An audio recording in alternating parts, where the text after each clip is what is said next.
So this is our Pinkysil mould, which has been split.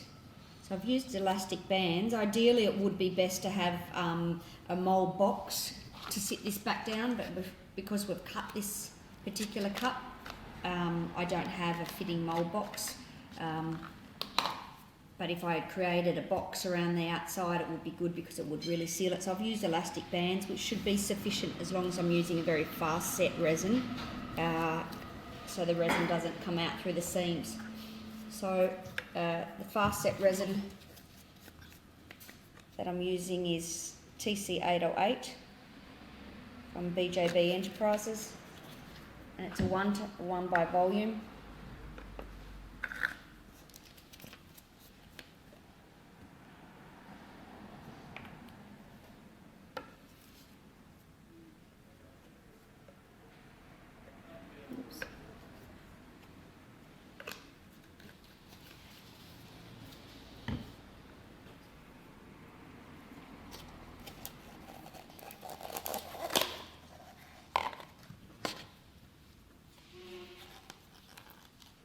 I've only got about 60 seconds mixing time, so I need to work really quick. And this resin, although it's translucent at this moment, it actually turns white. So I just need to mix it really quick. Once again, a wide mixing stick. Don't use a skewer or a fork. Make sure that you're using nothing thinner than a icy pulse stick or a tongue depressor.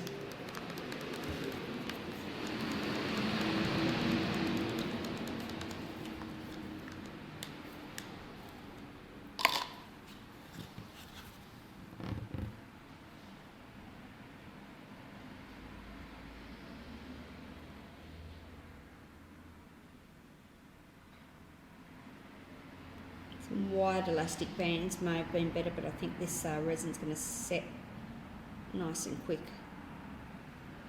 and won't have any pouring coming out, which the silicon tends to grab onto itself when it's cut with a knife and a nice clean edge. And it's always a good idea to have some extra moulds around on your mould bench, just so you can use the extra resin that you've measured up.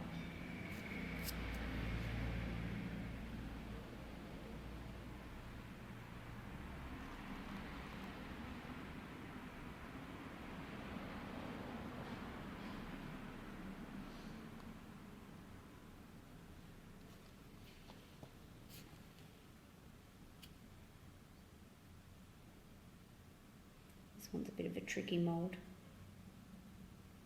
so sometimes you've got to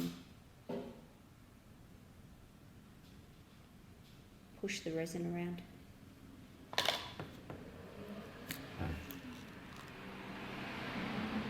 It's starting to get thick now.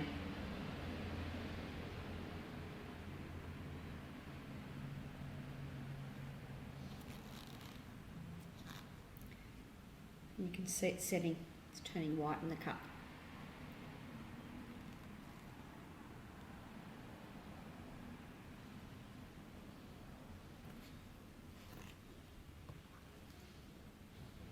So that resin will set in about 10 minutes, but I'll probably leave it for 30 minutes before I take it out of the moulds.